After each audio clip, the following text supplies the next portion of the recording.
Breaking news नाज़रीन, इस्लामाबाद क़ौमी assembly में हुकूमत ऐं मुखालिफ़ धुर जा राब्ता जारी। तहरीक तहफ़्फ़ुज़ आइन पाकिस्तान जे सरबराह महमूद ख़ान अचकज़ई जे बचाव वारे वज़ीर सां मुलाक़ात।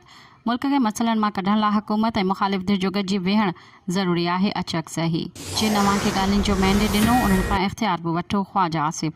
ब्रेकिंग न्यूज़ नाज़रीन, जेका हिकु दफ़ो ॿीहर दोहराईंदा हलूं। इस्लामाबाद क़ौमी असम्बली में हुकूमत ऐं मुखालिफ़ धुर जा राब्ता जारी। तहरीक तहफ़्फ़ुज़ आइन पाकिस्तान जे सरबराह महमूद ख़ान अचकज़ई जे बचाव वारे वज़ीर सां मुलाक़ात। मुल्क खे मसइलनि मां कढण लाइ हुकूमत ऐं मुखालिफ़ धुर जो गॾिजी वेहण ज़रूरी आहे। अचकज़ई जिन अवां खे ॻाल्हियुनि जो मैंडेट ॾिनो उन्हनि खां इख़्तियार बि वठो। ख़्वाजा आसिफ़। मज़ीद ख़बरनि ऐं तफ़सीलात लाइ विज़िट कयो असांजी वेबसाइट www.awamiNewsHD.com ऐं ॾिसंदा रहो अवामी न्यूज़ HD।